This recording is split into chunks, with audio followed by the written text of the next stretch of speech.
నగర పరిధిలో హెల్మెట్ లేకుండా ప్రయాణించవచ్చు.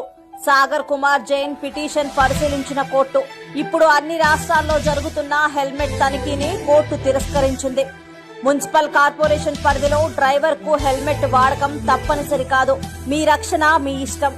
రాష్ట్ర రహదారి లేదా జిల్లా రహదారి హోదా పొందిన రహదారిపై హెల్మెట్ ధరించడం అయితే తప్పనిసరి. ఇక మీదట ఎవరైనా ట్రాఫిక్ లేదా ఇతర పోలీసులు మీరు హెల్మెట్ ఎందుకు ధరించలేదు అని మిమ్మల్ని అడిగితే నేను మున్సిపల్ కార్పొరేషన్ పంచాయతీ సమితి నగర పరిధిలోనే ఉన్నానని మీరు వారికి చెప్పవచ్చును. ఈ విషయం అందరికీ తెలిస్తే సంతోషంగా ఉంటుంది. నగరం వెలుపల 15 కిలోమీటర్ల లోపు హెల్మెట్ వాడకున్నా మిమ్మల్ని అడగడానికి లేదు. ఈ సందేశాన్ని సాధ్యమైనంత వరకు భాగస్వామ్యం చేయండి. తద్వారా ప్రజలందరికీ కూడా తెలియజేయండి.